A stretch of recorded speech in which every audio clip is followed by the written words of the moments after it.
Hey, good afternoon, everyone. Welcome. Really a pleasure to see all of you today. We've had some people up in the high seats, so welcome to everyone this afternoon. Let me briefly introduce myself. My name is Tim Hanley. I have the privilege of being the acting dean of our College of Business, and really thrilled to be with you here this afternoon, and thrilled to say a few words about this really important lecture, and more importantly, about our guest speaker. So first of all, I'd like to welcome you all. We have alumni, we have students, we have faculty, we have some members of the university administration today for the 2023 Marburg Memorial Lecture that was named in honor of Dr. Theodore Marburg. Before I introduce our speaker, I'd like to spend a few minutes to give you a little bit of background on this really important lecture series. I've had the pleasure to be here for the 4 years that I've been the dean, and we've had some incredible speakers, Marianne, that have preceded you, so we're really thrilled to have you here with us this afternoon. This lecture was established in the early 1990s by a very generous gift from the Marburg family that was designed to honor the legacy of Dr. Theodore Marburg, a longtime member of the economics department. And by the way, as I look out in the audience, I see the entire economics department team here, so thrilled that you're all here for today's presentation. In addition to being a superb teacher and a mentor to his students, Dr. Marburg was an amazing scholar. His scholarship focused on the ways that economic enhances our understanding of capitalism and the influence on the American society. The Marburg Lecture series provides a unique forum for the discussion of the moral, philosophical, and social dimensions of economic analysis. The series has hosted many distinguished speakers, including 2 Nobel laureates in economics. Dr. Marburg's strong legacy as a teacher and scholar continues to this day, in large part because of this lecture. And it's one that's always been very popular, not just among our faculty, but maybe more importantly, among our students. I'd now like to introduce our 2023 Marburg Lecture speaker. And I'd ask that you hold your questions till the Q&A session at the end. I know you'll have many, but I know Marianne's got some fascinating things to present to us today. Dr. Marianne Bertrand is the Chris P. Dialynas Distinguished Professor, Service Professor of Economics at the University of Chicago Booth School of Business. Professor Bertrand earned her BA from Université Libre Brussels in 1991 and earned her PhD at Harvard in 1998. Professor Bertrand is a leading scholar in labor economics, corporate finance, and development economics. She has published over 50 peer-reviewed articles and book chapters on topics such as racial and gender inequality, discrimination, and the political economy of labor markets and firm behavior. Professor Bertrand is a research fellow at the National Bureau of Economic Research, the Center for Economic Policy Research, the Econometric Society, the Institute for the Study of Labor, and the Society of Labor Economics. Boy, that's a mouthful, Marianne. She is one of the most highly cited economists of all time, and we just couldn't be more thrilled to have her on campus here at Marquette today. She was also recently elected to the National Academy of Sciences. We're just honored today to add Professor Bertrand to our very distinguished list of the Marburg Lecture speakers, and thrilled to have you here this afternoon. So with no further ado, let's all welcome Marianne Bertrand.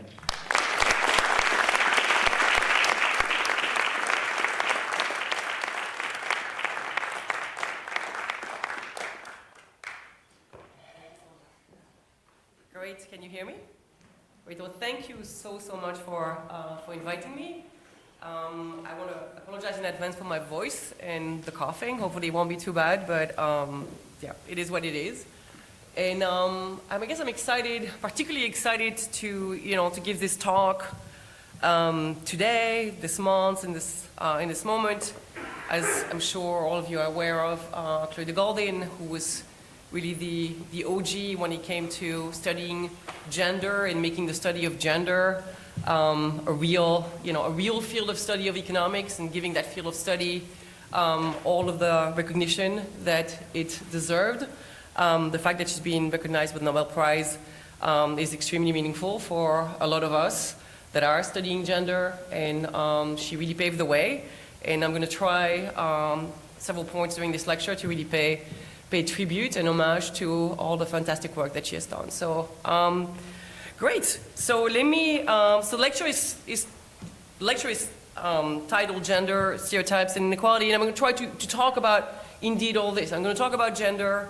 I want to think harder about stereotypes and what they are, kind of what they are in economics, what they are outside of economics, and whether this contrast between stereotype and economics and outside of economics matters.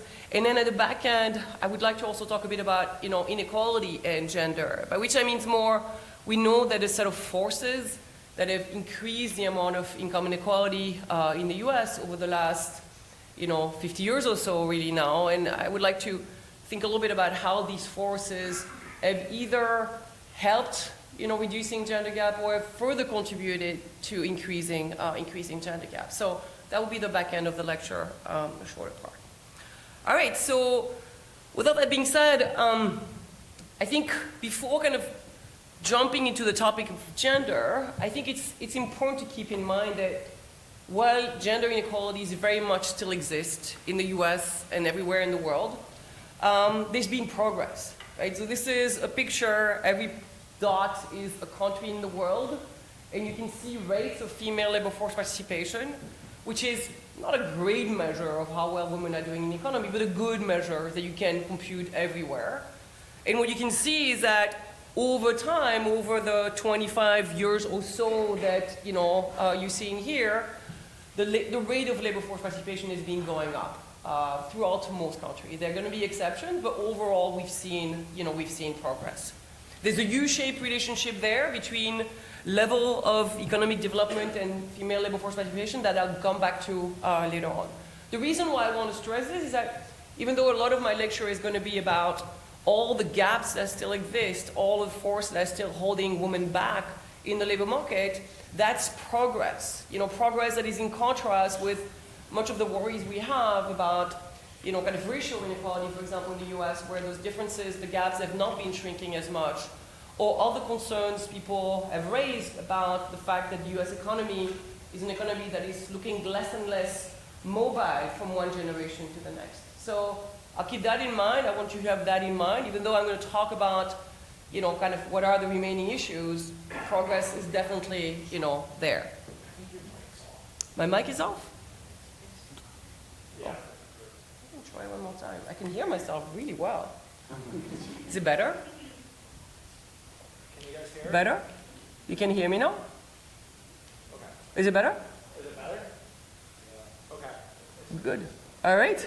Sorry. No worries. You looked really concerned. So I was like, what am I doing wrong? This is a really bad start. All right. If it's just about the mic, we're good. All right. I mean, a lot of this progress that we've seen around the world can be linked back to enormous progress girls have made in terms of education, right? This is, again, every dot is a country in the world. You have rates, the ratio of female to male primary school completion, where 25 years ago, there was a very large share, especially in the least developed countries, of girls that would not even finish primary school. Those gaps have essentially been, eradicated. And we have lots of good research on what's behind these improvements for girls in schooling, from success in family planning policies to the building of more schools, to using conditional cash transfer program to incentivize parents to send their kids to school, okay? Another sign of, the progress that women have made is when it comes to tertiary education. In fact, if you look at the developed world, typical kind of OECD countries, in essentially all of these countries, the rate of tertiary education completion are higher for girls than they are for boys, right? That is something that we don't fully understand yet, but, very much a crisis for boys right now. I think lots of colleges are trying to figure out how they can keep the gender balance on their campuses more equal, because they get more girls to want to come to college. If you look at, again, mainly OECD countries, this is kind of a summary, in a sense, of where we are on the gender gaps, both in earnings and labor force participation. The US, the dot over there, is kind of pretty close to the OECD average, where in terms of earnings, women earn essentially 85 cents for every dollar earned by men. But in terms of changes, things have again moved in the right direction. So this is change over even like not even like 15-year period, where you can see that in essentially all of these OECD countries, the gender pay gap is going down, and the gender gap in labor force participation is also going down. There are some countries where you don't see as much progress, places like Finland and Denmark. Why? Because those were already some of the more equal places to start with at the beginning of the 21st century. Okay, so that's really my stressing. We are really looking at a moment where women are increasingly succeeding in education, in fact overtaking boys in education, and overly succeeding in terms of being in the labor force and making good earnings in the labor force. Now, despite all this, there are a set of things that are still holding women back in terms of achieving more equality with men in the labor market.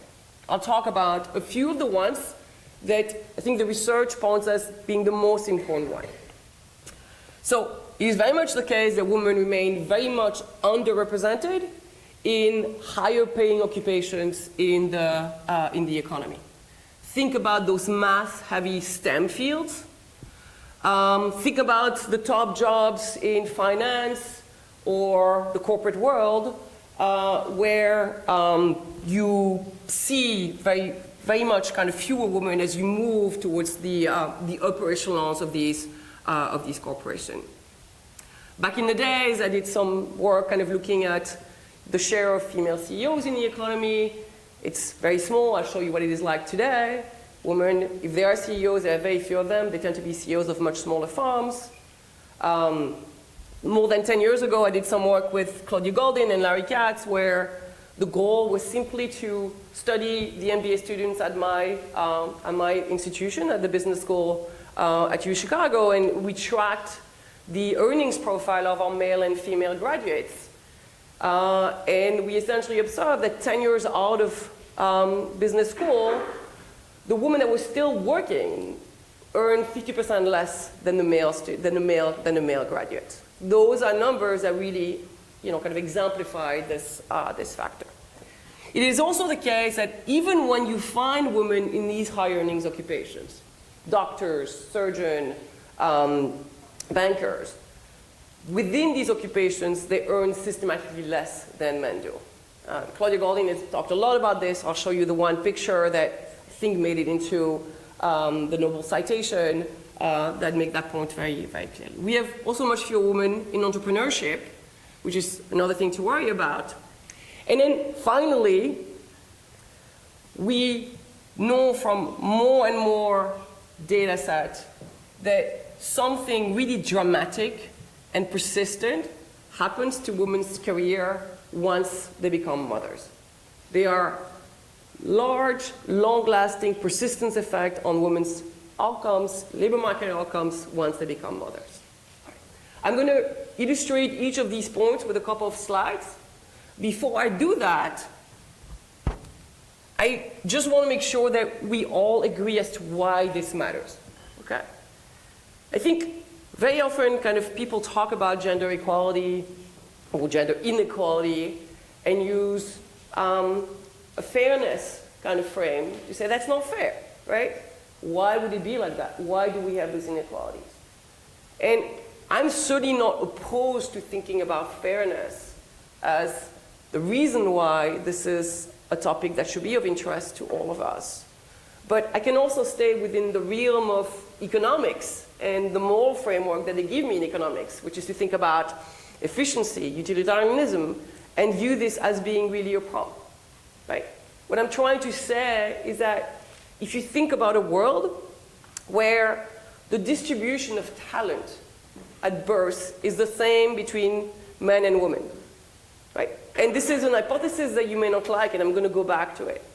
But if you think about a world where at birth, men and women have the same kind of abilities to become doctors, to become bankers, to become CEOs, in a world where we don't have women CEOs, where we don't have women bankers, we must be inside of the frontier in terms of development. There's a couple of papers that exist out there, one of them by my colleague Cheng Tai-che. I've been trying to put numbers behind what I just said. How much as a country, as an economy, are we losing because those barriers to women's entry into some of these occupations, so able to succeed in these occupations, how much are we losing in terms of potential growth? So Cheng Tai-che looked at the US economy for 50 years, from 1960 to 2010. And then he realized, just like I said before, that in 1960, 94% of doctors were men. If you think that the talent to be a great doctor is equally distributed between men and women, it's got to be that we don't have in 1960 the best doctors around. Okay. When Cheng Tai-che did this exercise, you also think about the barriers to people of color's ability to become doctors.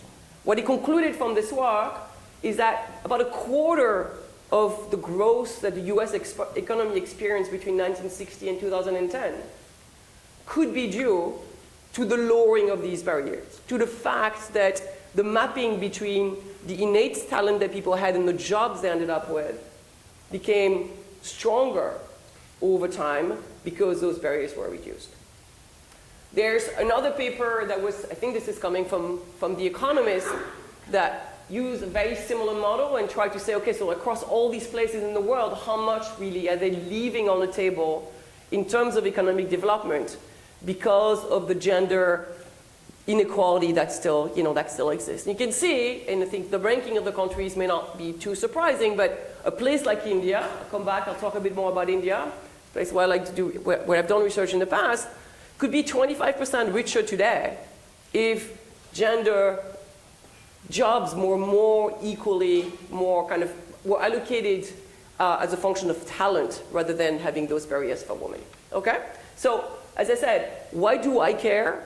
I think just like many of you, I probably care because it doesn't seem fair, it doesn't seem right. But I think I also don't need that. Just because of efficiency, I care about this question. Okay?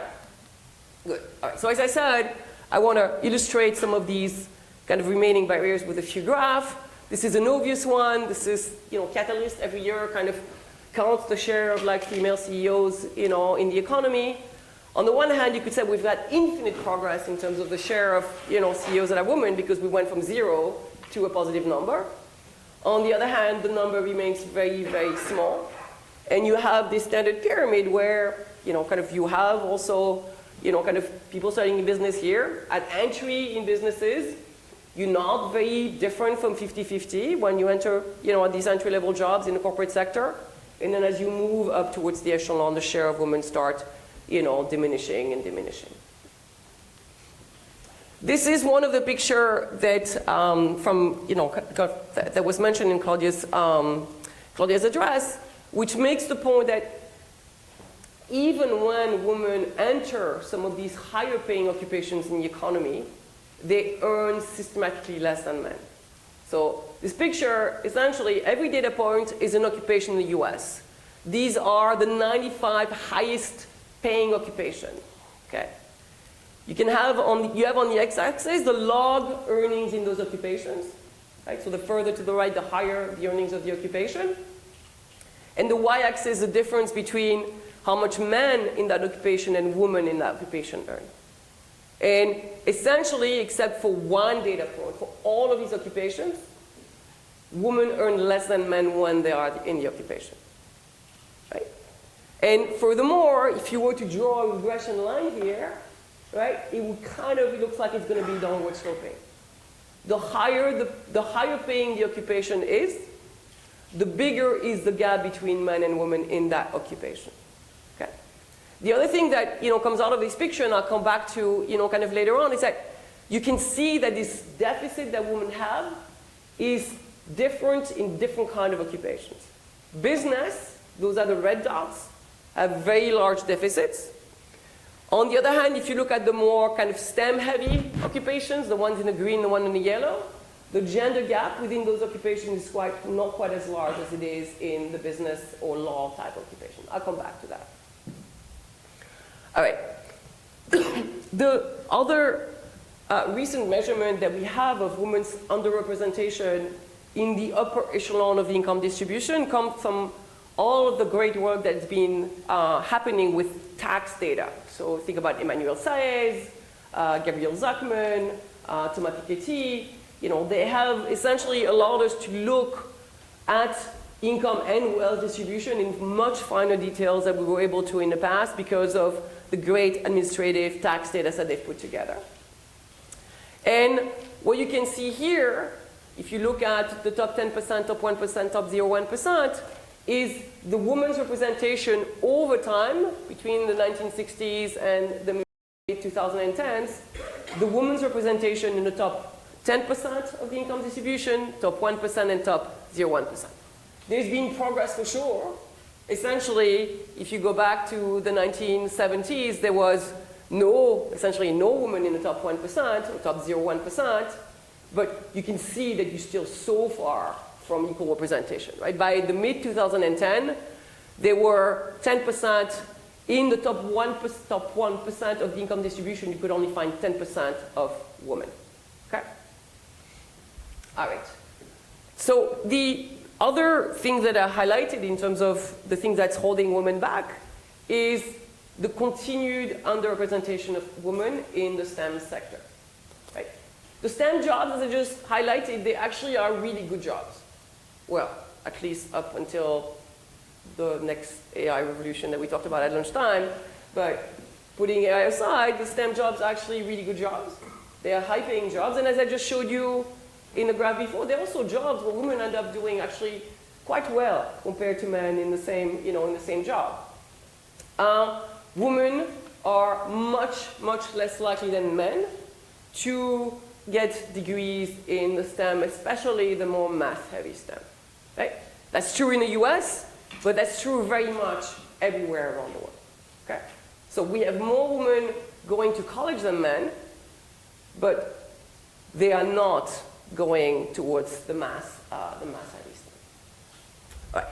And then the final thing that I highlighted is all of the evidence that has accumulated to really demonstrate something that is probably obvious to everybody, but like now we have data to really make that super, super sharp.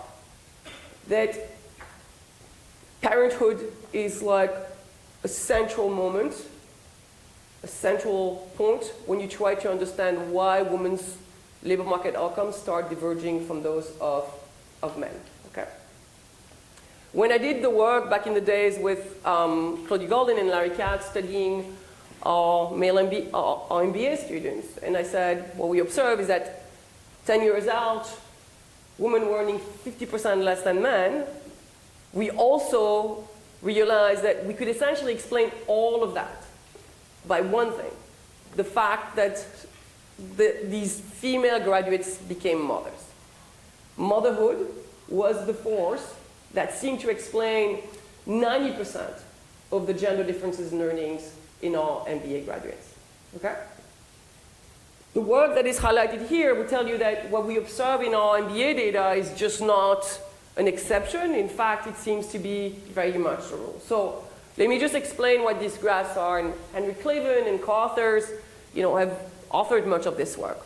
What you observe here is essentially measures of earnings for both men and women before and after an event at time 0, which is the birth of a first child. Okay? And you can see that we now have administrative data to produce such pictures in places like Denmark and Sweden, the UK and the US, Austria and Germany. I think we are accumulating more countries. And very much every time these look the same. Becoming a parent is essentially a non-event for fathers.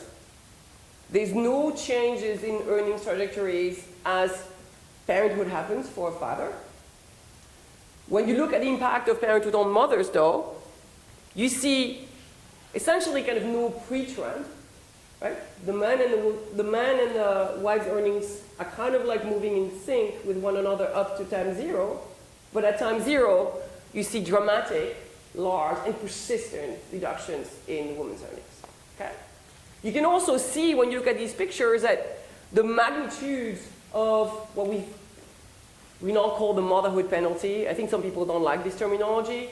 That's the way I call it, but you can call it something different. The magnitude of the motherhood penalty differs quite a lot across parts of the world, right? If you look at a place like, Denmark, the long run penalty, so 10 years out, women's earnings are essentially 21% below what they would have been absent motherhood. That's in contrast with a place like Germany, where the motherhood penalty, the long run penalty, is 60%. In the US, we're kind of in between with a penalty of about 31%. Right? But you can see that these are very, very large events. Another way to put this in your mind, in the context of Denmark, what the data seems to show is that today, if you try to understand why Danish women earn less than Danish men, essentially all of it is about the motherhood penalty. There's no unexplained differences, right, which you could label kind of pure discrimination a la animus discrimination a la Becker.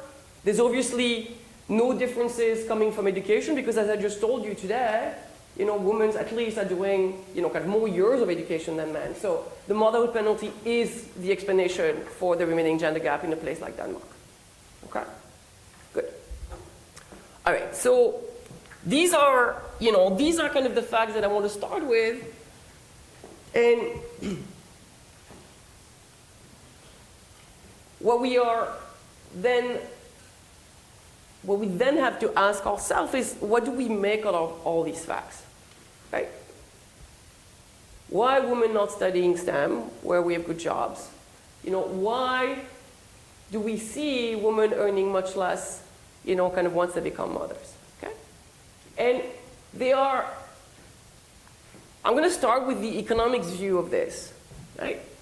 And think about commonly held beliefs that people have about women versus men. Like, belief in like that, it's just like, a stereotype.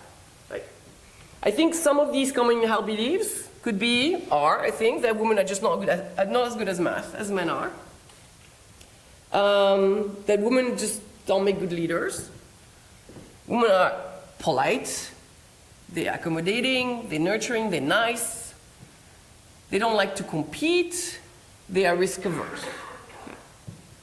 So you could think about these beliefs. I don't know whether you have all of those beliefs or a subset of them, but I'm sure some of them may resonate with you, right? You look at these beliefs and think about, well, what if those are rational beliefs, right? Reflecting that indeed, on average, women are more risk averse than men, that indeed, on average, women are not as good as math and men, then economics can very much explain all that is left of the gender gaps in the labor market, right? How so? Well, the fact that we do not observe women in STEM is just because women are just not as good at these STEM occupations. And when I did we are inside of a frontier and then we should have more women in STEM if the talent is equally distributed, well, maybe it's not equally distributed, and that was just wrong, right? Maybe if these stereotypes are indeed rational, we are just seeing revealed preferences, right? If women indeed care more, nurture more, or do that even better than men, then it would make sense that there would be a gendered reallocation of time spent in the house versus time spent in the labor market, because women have different preferences than men. They want to be with their babies, and men do not want that because they have different traits, or they have a comparative advantage in terms of raising children than men do not have. Finally, all of this could be very, kind of rational. The gaps that remain could be very rational because of some discrimination that exists in the workplace, but the kind of discrimination that we I was going to say but that's not right, but at least I'm more willing to accept, because of some kind of statistical discrimination. Okay? So let me talk about statistical discrimination for a moment. Okay, so what is statistical discrimination? I think, it's rooted in imperfect information, right? I cannot observe Ethan's actual math skills, and I cannot differentiate them. I can observe Carolina's actual math skills. I have to hire them for a STEM job. Absent my ability to observe these actual math skills, I'm going to make my decision about who to hire for that STEM job as a function of, on average, women are not as good at math as men are, and hence, I will hire Ethan over Carolina. Right? This is not animus, this is me trying to make the best decision that I can. So, if you think about statistical discrimination this way, which is very much in economics, we're talking about descriptive, descriptive stereotypes, right? These are beliefs that we have about men and women in terms of like what they typically do or how they will be, and based on those beliefs, agents make different decisions. Employers may decide that they will not assign to their female consultants the most exciting engagement, the ones that will create the best career. Why? Because they rationally expect that women will slow down their career when they have kids because they want to be at home and nurture their kids, right? We also can rationalize why VCs may decide that they don't want to invest in female entrepreneurs, a fact that we know. Why? Because they don't know everything about each individual entrepreneur, but they have a rational belief that indeed, female are not as risk averse, they're more risk averse, they don't want to take risk, they don't want to compete, and hence they're trying to make the best decision possible. And tenure committees, talking about other work that we know exists, may decide that they will not reward, female academics as much as male academics in the case of joint work, because they believe that the female academics probably do not do as much of the joint work because, on average, she's not as good as math. Okay? So this form of discrimination, obviously, it feels unfair, right? If I knew, it could very well be that I'm hiring Ethan over Carolina, even though if I could really observe math skills, Carolina is better than Ethan, but I don't have this information. So I'm still, overall, kind of doing what is efficient with the information that I have. Good. This is only one way one could look at what is left of these gender gaps and say, sorry, difference in trade, difference in preferences, difference in skills, and this is what you would expect. Okay. So, in order to try to think about the validity of what I just said, it seems important to try to think about measuring these traits, these preferences, these skills, and whether or not there are differences between men and women. Okay? This is a very hard exercise for a reason that I'll make even clearer in the next few slides, but there's a whole industry in economics, but also outside of economics, that has been about just that, right? Trying to measure traits and preferences and how they differ between men and women. Now, this work, which has been mainly lab-based, has indeed shown in these lab experiments that they run that there might be some differences between the genders, right? So I highlight a few of the kind of most popular work, best known work. So people have been studying gender differences in risk aversion for quite a long time. There's some sign that women are indeed more risk averse than men. Which would mean they would choose different jobs, think differently about the return versus risk kind of trade-offs because of this risk aversion. We have work by Wilhelm Niedler, Lisa Versterlund, that suggests that women do not do as well in more competitive environment. Right? If you put them in a very competitive environment where how well they will do in the puzzle is going to be a matter of, the way they will be rewarded when they solve puzzles is based on like whether they will be the best or how many puzzles they solve. Women just don't do well under those kind of pressures, people would say.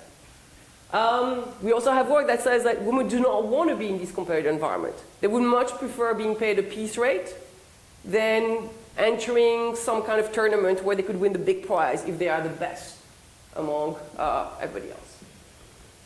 We have lots of work, Linda Babcock kind of done a lot of it, that suggests that women do not negotiate, you know, as well as men, and may dislike the whole process of negotiating, which again has, you know, natural implications for labor market outcomes. We also have some work saying that women seem to be like more willing to provide public goods at the expense of their own success. All right.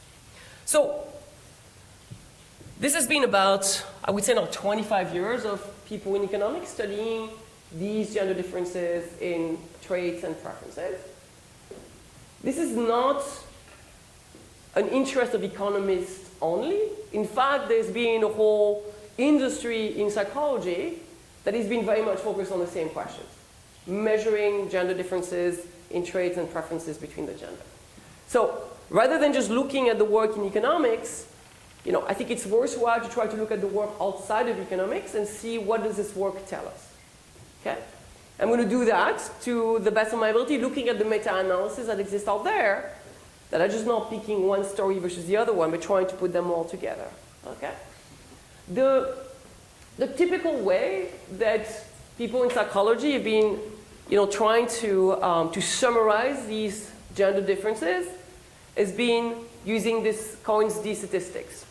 So you essentially look at the mean for, say, risk aversion for men minus the mean for women, and divide that by the pooled within group standard deviation. So if you look at, if you were to, you know, kind of compute the statistics, if you have a D of 0.1, that means there's 92% overlap between men and women on a particular trait you're measuring. A D of 0.2, which is essentially the one depicted here, corresponds to an 85% overlap. Okay? So you can see what a 0.2 Cohen d statistics look like. Massive overlap between those two distributions, but, you know, kind of if you have enough data, you could conclude that the means are indeed different. Does that make sense? These distributions are not exactly on top of each other. They're very similar to each other. Okay. So I'm going to talk about what we know about the size of these, you know, statistics across a lot of traits in the next slide. What I will not talk about is what is happening at the tails of these distributions. So there's been a lot of discussions about the tails. You know, kind of, if I would focus on the tails in math, maybe they would tell me a very different story, that I'm focused just on, you know, the mean and, you know, and solid variance. But I will not come back to the tails. All right, so Janet Hyde is definitely going to be my source to try to understand kind of what psychologists feel like they've learned for all these measurements of differences. And they've really covered a lot of, you know, cognitive skills, personality skills, social psych differences, measures of well-being, and so on and so on. What emerged from this literature is what people call, what the author called like a gender similarities hypothesis. By which I mean that there are differences between the gender, but most of them are small, right? Those D statistics of 0.2. You are basically in situations for a lot of these traits where the between group differences, right, are swamped by the within group variation. Okay? Does that make sense? Good. Now, it is also true that there are exceptions to these rules. There are some domains where the research seems to systematically find bigger differences between the gender. I listed some of the most important ones here: 3D mental rotation, agreeableness, tenderness. I get you to guess which direction it goes. Interest in things versus people, right? So I'm sure some of you have seen the research on on babies, in this experiment that they do with like, babies, and that the baby girls have a much easier time spending their time looking at pictures of people, while the baby boys do not do that. That would be kind of what is captured over there. Sensation seeking, and so on. Okay? So I think the way I read this literature is that it is not the case that it says overwhelmingly, well, men and women are created the same, and whatever is happening is not the story that you told me, Marianne, of like, rational statistical discrimination or people sorting based on their preference and skill. But it's also very much the case that those differences for most of the domains that we care about are not very large. Okay, good. All right, so trying to say a bit more about this, recognizing that there are differences between the genders, right? How much of these differences could really matter to explain some of the labor market outcomes that we care about? Okay, and there's been some work doing that, right? That requires running experiment with people and then being able to link those experimental results to some measures of labor market outcomes. Okay? I'm going to talk about one of these studies in particular in the next few slides. My reading of this work is that you can explain some of these gender differences in market outcomes because of these differences in traits. But overall, what you can explain is maybe 10%, maybe 15% of what's going on. Okay?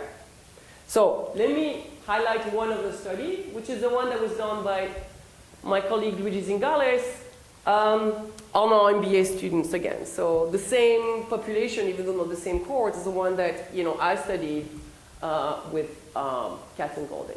All right, so Luigi and co-authors were interested in understanding, look, we have work telling us that women just do not like to compete. Okay?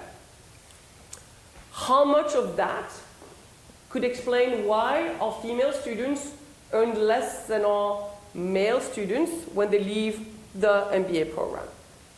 Okay?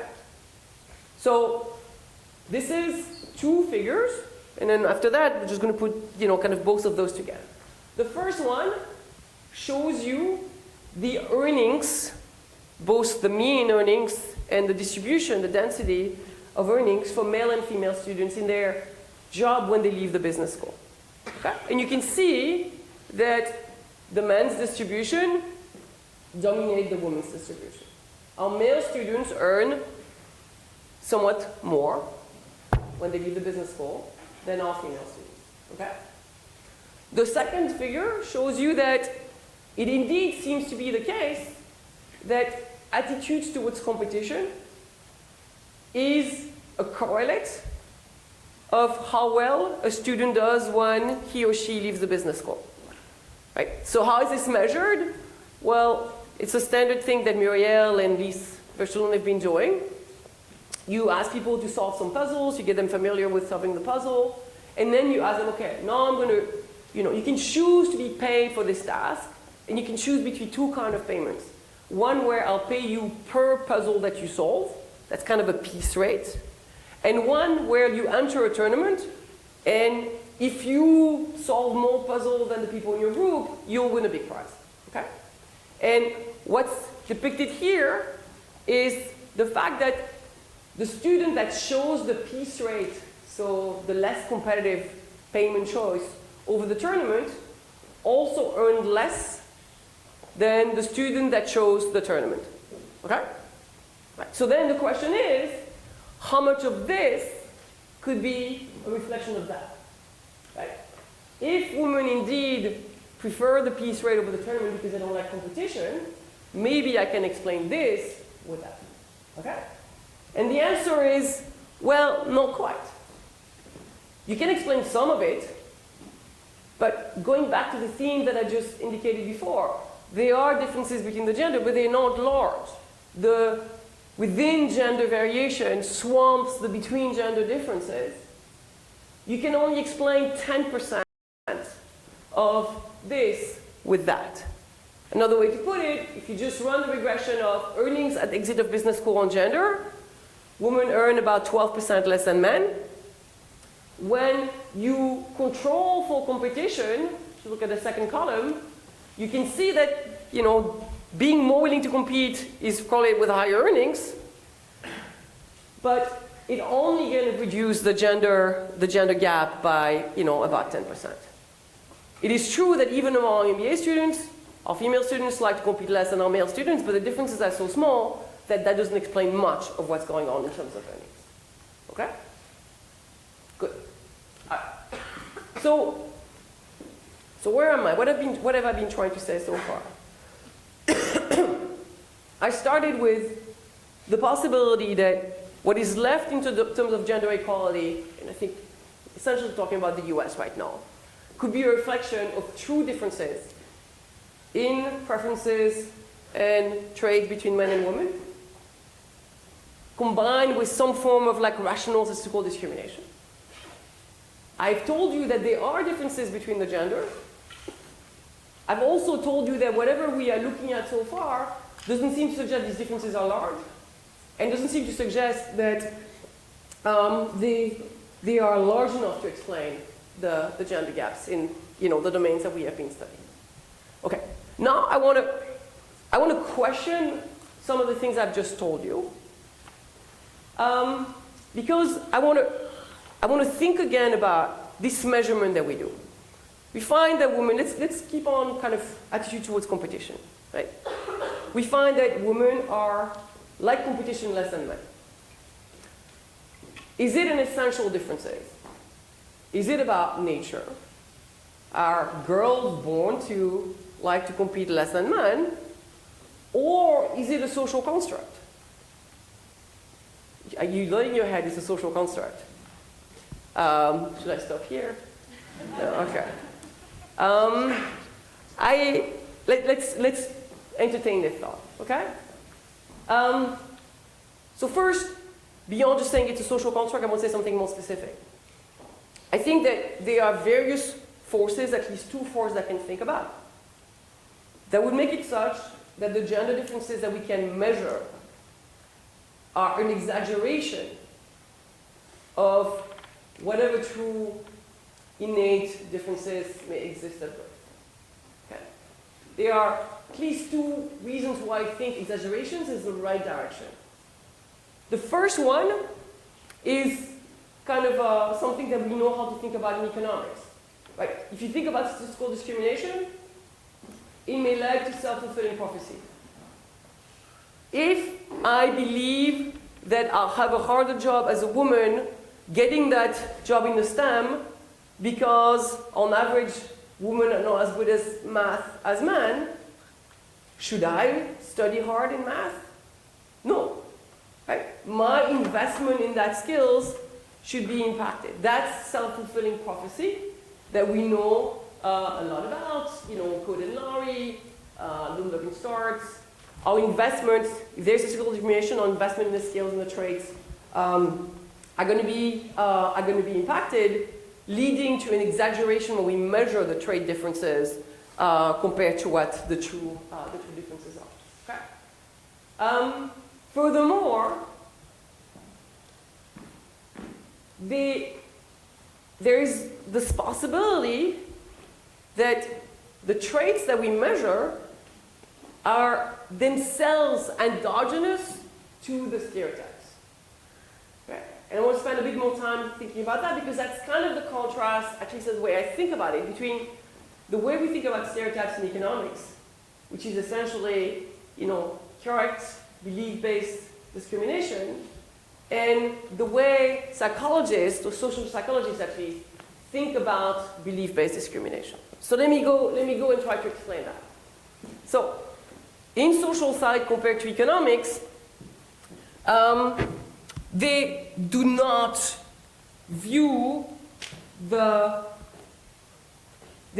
believe that the stereotypes that we have need to be correct and kind of. The stereotypes are just generalization that we make in everyday life. They are cognitive schemas that are about making our life easier as we think through things in life. there's no requirement, as I just said, that those stereotypes be accurate. That what I think is the differences in math skills between men and women is indeed the true difference in math skill between men and women that exists out there. Okay? Now, we have, this is an important point, that we are now building micro foundations for in economics. The work that Andre Schleifer, with various co-authors, has been doing is really about micro-founding the possibility that the stereotypes that exist out there exaggerate the true differences between people. If you look at this work, which is theoretical work, but like really, really interesting, you know, compared to like general theoretical work, they kind of build on this kind of representativeness heuristics that goes back to, you know, Kahneman and Tversky. So women are excessively stereotyped as being nurturing because the nurturing type is more common among men than it is among women. This simple idea you can build models on, right? That's very much the idea of the representative heuristics that lead you to exaggeration of stereotypes. This is something that is being kind of demonstrated in the lab. And I guess the way I like to think about it is that it's especially for those traits where there's what we call a kernel of truth. So we go back to like the places where the gender differences are bigger. Women care more. Women are more nurturing. That you find these exaggerations happening, right? So there's a kernel of truth to the fact that women care more than men do, but most people in society hold exaggerated views of the differences between men and women in their caring and nurturing ability or preferences for. Okay. What else I want to say about this? We have more work coming out of economics, which is really, really great. That is really taking seriously the possibility that the way we should think about discrimination is not just the two workhorse model that economics has been living on for as long as I've been certainly involved in economics, right? In economics, we have these two models. We have statistical discrimination, and we have Becker-style, you know, animus-based discrimination. And now we are seeing more and more work, and I'm very lucky to have a lot of colleagues working in this area, that are really showing us that the possibilities that discrimination is based on inaccurate views, inaccurate beliefs, is very much there. There's various papers that, you know, that are there. I mean, one that I will highlight is, you know, my prior colleague Heather Sarson has this fantastic work on surgeons, and female and male surgeons, and how their future business is impacted by a bad outcome.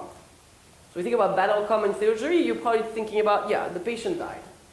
And what she shows is that even though there are essentially no differences in ability between male and female surgeon, a female surgeon who is associated with the death of one of her patients sees a massive drop in the amount of referrals she gets, while a male surgeon does not. A behavior that's very, very hard to rationalize with our standard economics model and very much talks about inaccuracy in stereotypes. Okay. More things I could say there is that I think those exaggerated stereotypes, cognitive schema, they are more likely to be with us when we don't have the time to think really hard, right? So all the work by, again, you know, Kahneman on system 1 versus system 2, right? Like system 1, like, oh, I have to make a decision right now, I'm not thinking hard, I'm stressed, I'm tired. Yes, women like to nurture more, I will not hire her. You know, those kind of like system 1 thinking are also moments where these inaccurate stereotypes are more likely to twinkle in. Okay. What do I want to say? I want to say a few more things about the differences between the stereotypes in psychology and economics. In economics, stereotypes are mainly descriptive, right? Going back to my hiring decision between Carolina and Ethan. In psychology, they're also prescriptive, right? I, as a woman, behave a certain way because I've internalized these stereotypes. because I'm a woman, I mean, it's not going to be, I'm not expected to shine at math. I'm expected to be kind. I'm expected to be caring, right? That's the prescriptive part of the stereotypes, right? Which essentially says that when we go and measure differences in nurturing ability between men and women, we are also measuring these kind of social constructs. I'm expected to be a certain way. As a woman, you're expecting me to care, hence I'm going to go and care.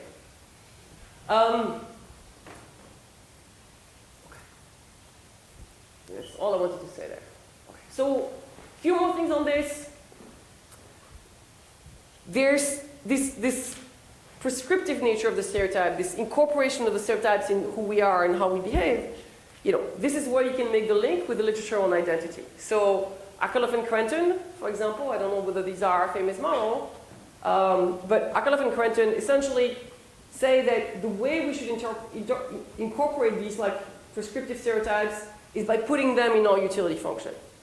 Right? So when I decide about what the right decision is, I don't only think about the financial payoff associated with the decision, but also experience some disutility if behaving one way versus another way means me deviating more from my own identity.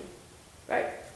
I will decide not to take that job in finance if, you know, even though I really want it, because if it means that I'm going to have to leave my kids at home, and I do not, that will hurt me. That will hurt my utility to deviate from the view that as a mother, I should be at home taking care of the kids.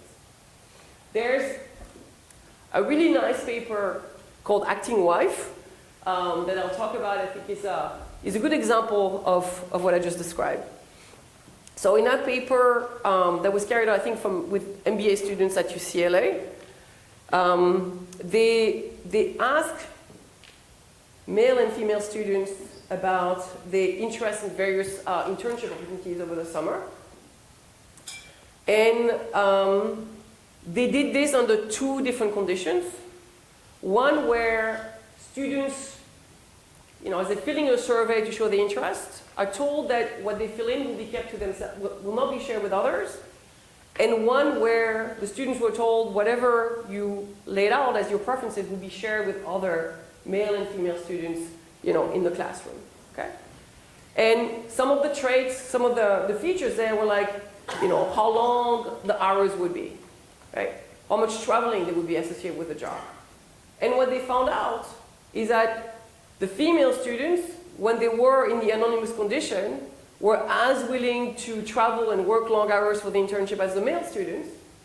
But when this was done in the public information condition, the female students started saying, oh, I'm not going to be willing to travel as much, right? It's kind of an interesting thing that says that they clearly incorporated this sense of like, as a woman, I should not be traveling as much or working as hard because I would not make a good wife. But it also shows that it was not purely internalized. It was also important in terms of communicating who they are to, you know, the other classmates. Okay, so how am I doing on time? Oof, okay. Great. So we have quite a lot of work that suggests indeed that these traits, these skills are very much endogenous to, you know, to the circumstances. Let me just talk about a few things. So there's a great paper by Michela Carlana that used, I think, Italian school data. And in her work, she was able to measure the stereotypes that the teachers had when it comes to gender and math, right? And what she found out is that the girls that were assigned to math teachers, randomly assigned to math teachers, that had stronger stereotypes that women and math just don't mix, did worse in the math test scores and also started to dislike math more. Okay? Very much, you know, consistent with the endogeneity. We also have lots of macro work that suggests that indeed culture matters when we look at the gender difference in math. I'll just talk about two studies. This is work that looks at different kind of countries and the gender gap in math. And you can see the gender gap in math, which is in yellow, is much bigger in a place, say, like Turkey, than it is in Sweden and Iceland, where in fact in Iceland, women are doing better than men at math. And when we try to highlight the correlates of this gender gap in math across many countries, what you find is that in those countries where women's emancipation is higher, those countries where women's rights are higher, the gender gap in math is lower. Okay? Another study that I very much like is the contrast between today's Western European countries and today's Eastern European countries. So as much as you may dislike about communism and all of that, you know, in the Soviets really wanted everybody to work, including women, and that led to very different kind of culture and very different kind of gender norms. And you can see the remnants of that today. Is that in Eastern Europe, in ex-Eastern Europe, the gender gap in math is much smaller than it is in Western European countries. All right. The possibility that culture really matters is also very famously seen in the work that Rico Fernandez has been doing over the years. Take second-generation immigrants in the US today. There's going to be variation in the rate of labor force participation for women from these different countries of origin. Okay? What Rico has told us, you know, very clearly is that you can find a strong predictor to the second-generation American women likelihood to work based on the conditions in the country of origin. Right? That tells you what? The economic conditions are the same. Everybody lives in the US. Everybody has access to the same school, the same labor market. But the nurturing environment that you get at home, which is impacted by what things are like in the country of origin, very much impacts whether or not these women in the US today are or are not working. Okay? Nurture is very, very important. Okay. There are massive differences in, you know, stereotypes across the world. What I will highlight about this picture, which essentially depicts the share of men and women that are agreeing with when jobs are scarce, men have more rights more of a right to a job than a man, is that, as you can see, lots of differences across many places in the world, but also strikingly, every point is on the 45-degree line, which is really, again, my point about internalization of stereotypes. Right? Talked about, I think you mentioned Egypt at lunch. It's not like in Egypt, these women are like, oh my God, what are these guys doing to me? This is the way they think it ought to be. Okay? They are not like fighting the man. They were brought up in that culture that women stay at home. Right? You could look at, you know, in some other work, I look at gender gap in happiness. It's not true that women in Egypt are less happy than they are in Iceland compared to men. This is the kind of, you know, environment in which they grow up. Which, again, raises, you know, this should be about philosophy and all that kind of bunch of, like, you know, really important questions, going back to some of the themes I had before, right? Am I really going to help these women by, like, trying to get more of them to work? Right now, they don't really care. They don't really want to work. But they don't even have the agency to think that work might be in the card, right? So I think this raises really fantastic question. We think about preferences in economics, you know, kind of, if we limit ourselves to, like, express preferences and do not realize these preferences might be endogenous, we might be making very wrong decisions when we think about, you know, kind of what is and what is not good policy. All right, so I know I'm going very too long, so I'm going to try to speed things up without making it too bad. So maybe what I'll do, I'll try. I want to just talk about what is much, much harder, and I don't feel like I have good answers too, but to the extent that culture matters, that this nurturing environment matters, how do we change them? What do we know about what it takes to, you know, to change a country, to change a culture, and to change those, you know, those stereotypes? So I'll talk briefly about the cross-country approach, which I did already. We know there's this U-shaped relationship. Maybe what I'll say more is that if you look at the world today, right? You have lots of differences across places in the world in the strengths of gender stereotype holding economic development constant. Why this matters to me is that very often the answers of economists is that there's really nothing for you to do about this. Culture really doesn't matter. Again, I think a theme that we talked about at some point this morning. When economic development happens, things will change and the culture will change, very quickly after that.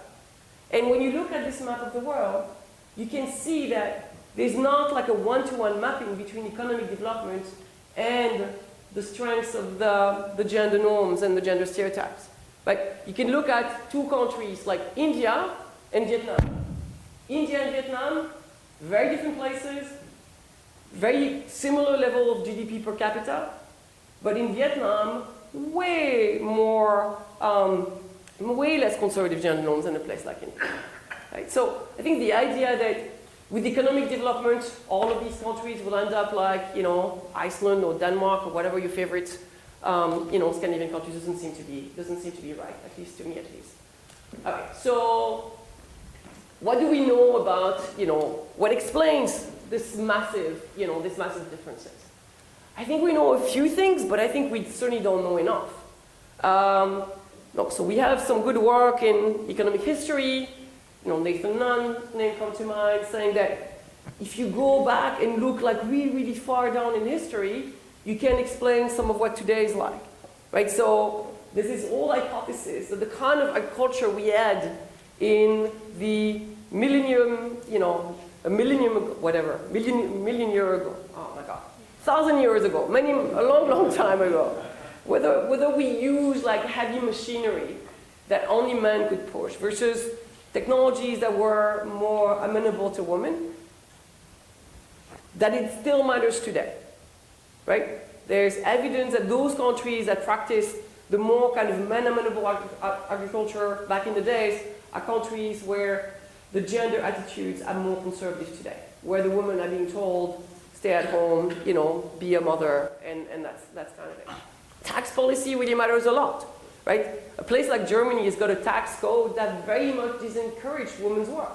If the second earner in a family gets taxed at like 70%, that's not going to encourage more of these mothers to work, which again slows down the ability to create these counter-stereotypical examples. Another type of policy that I'm super excited about is daddy's quotas, which are really big in Scandinavia, also in Quebec, where we are really trying to create financial incentives for fathers to spend time at home in the early months of the life of the child, which really changes things. It's not just like having them at home with the kid, it's having them on the playground and kind of making that really the norm and not the exception. And we have beginning of research showing that these policies may work. Okay, affirmative action and quotas are certainly another approach. I've studied them in the context of board quotas. I think that what we learn in the context of board quotas is that these policies mandate 40% of women on the corporate board, for example. California has a similar quota in place. They just don't do that much. They bring more women in the boardroom, but really don't change much for women inside of the organization. Why? Because I think they are too far removed from the constraints that need to be addressed. De-biasing strategy, things that can happen at school. So we have lots of work in the lab that suggests that we can teach people to be more less, more understanding of gender inequality. We have some work suggesting that kind of programs in schools can make a difference. Information is really important as well. Books, media, advertising. Particular kind of information that I'm starting to do some research on, and I think is interesting, is addressing the possibility of pluralistic ignorance. So, what is that? Men may be particularly reluctant to let their wife work, not so much because they themselves care, but because they think that the neighbors will think less of them if they let their wife go work. And we have evidence that there is indeed pluralistic ignorance, by which I mean men, again, think about, this work that I have in mind happened in Saudi Arabia, I'm doing some work in India. Men, kind of think that their neighbors are more conservative than they truly are. So they would be okay with letting their wife work, but they believe that their neighbors would not be okay with that. But in fact, the neighbors will be okay with that. But this information is not flowing. That's another kind of information policy that can really make a difference. Okay. Do you have 2 more minutes, 3 more minutes? 1? 3. Okay. So I'll go very quickly through this. The last few slides is just the inequality part. Another part of inequality. I want to just briefly talk about how some of the big forces in the US that are increasing income inequality have helped or hurt women. Okay. I'll just say a few brief things. The first thing I want to say is that one of the big forces behind increasing income inequality in the US has been an increase in returns to education, at least until AI. But for now, still true that there's value in going to college. On the one hand, we could think that that has really helped women, brown versus brain. On the other hand, we have also experienced what people perceive as a rat race, where the returns to college, the returns to going to a good college, for better or for worse, are being perceived as being so high that those have gone hand in hand with an increase in the amount of time that's spent on parenting in the US. And women bear a bigger share of that than men, right? So increased return to education, good for women, but also if that means that more investment in children, to the extent that women do more of that, not so good for women. I believe that the current themes on the rise of monopsony power in the US economy, again, I think we talked a bit about this today with somebody, it's been another force that may not be helping women, right? So we have more and more suggested that a lot of labor markets in the US have become less competitive because of consolidations of various sectors of the economy. To the extent, which I think should be clear to me, to all of you based on the earlier part of this call, that women are more attached to a particular place because of raising children, women are going to be less able to hunt for jobs through, kind of bigger markets. We know that women kind of do not want to commute as much for work because they have to be at home. This increase in monopsony power could also have been, kind of bad for women in particular. The other big factors that has been a source in the rise of income inequality has been the rise of the financial sector. Finance, business jobs, as I showed you before, are also the kind of jobs where women are going to be doing particularly poorly because these are greedy jobs, as Claudia would call them, jobs where you earn more if you're willing to work 100 hours. If anything, what we've learned over time, and this is work that I did a few years back, is that jobs have become greedier and greedier. The way you measure the greediness of job is by looking at the correlation between your earnings and how many hours you're working per week. Okay? Jobs that have a stronger correlation between your earnings and how long you work are greedy jobs. You get compensated if you work 24 hours a day, right? And what I've shown in some of my work is that this correlation between earnings and occupation and length of hours worked, in fact, has gone up over time.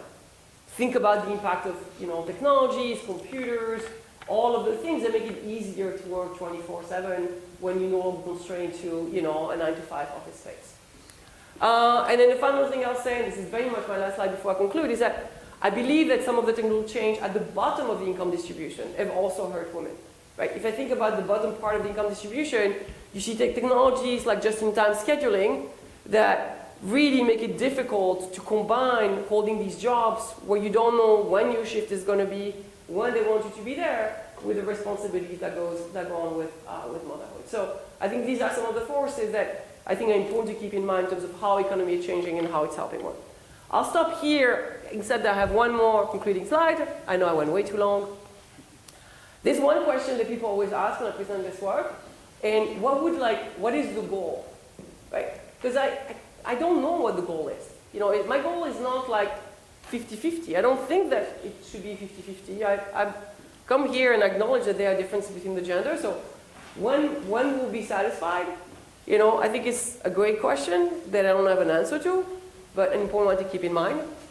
I think there's lots of exciting stuff that's happening in the post-COVID world, right? So people have at some point talked about the fact that the COVID experience really was kind of like a daddy's quota because the fathers were supposed to be at home and maybe that changed their attitudes and all of that.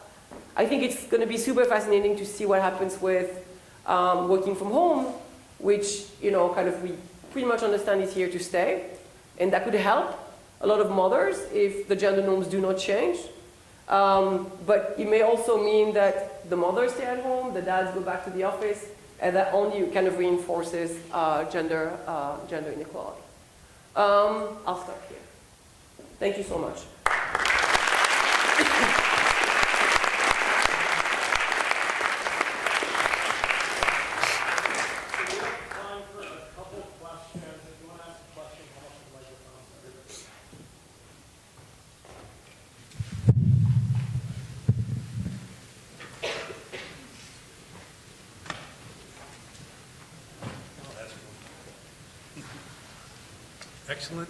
Excellent speech, thank you. Thank you. My name is Dave. I just retired from 30 years in Fortune 500 companies, and I graduated from Marquette University with my MBA in 2002.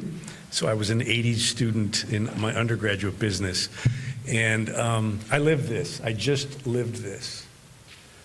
As my female peers when we were undergraduates, my female peers in the MBA program, and coworkers. And as I walked from the parking ramp over here, I ran into 6 female students, and I said, do you think you will make less money in your first job than the males do? And all 6 said immediately yes. And my heart kind of dropped, and I said, no, that is not true. There is no job that says the female gets $70,000 and the male gets $80,000, okay? It doesn't work that way.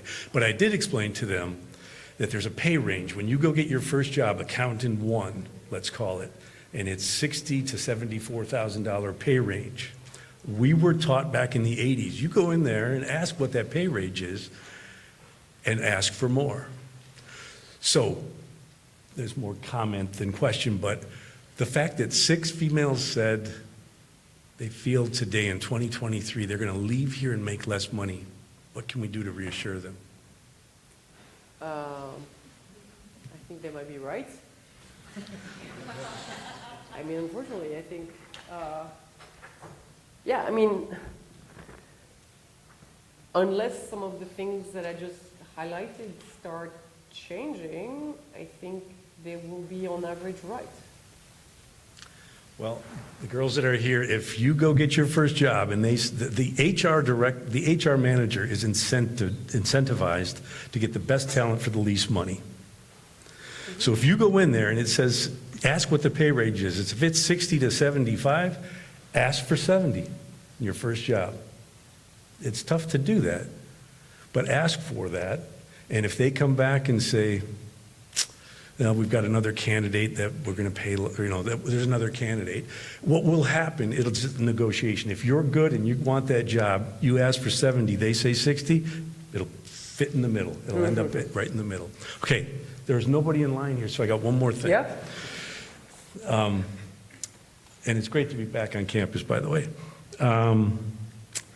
As I went through my career, I really enjoyed the female co-workers. They were phenomenal. Many of them were more articulate and more intelligent, more aggressive, more competitive than me. And they went up. 3 in particular, all made north of $750,000 per year. HR vice president, IT vice president, and a lawyer. All 3 of them happened to go to Marquette as well.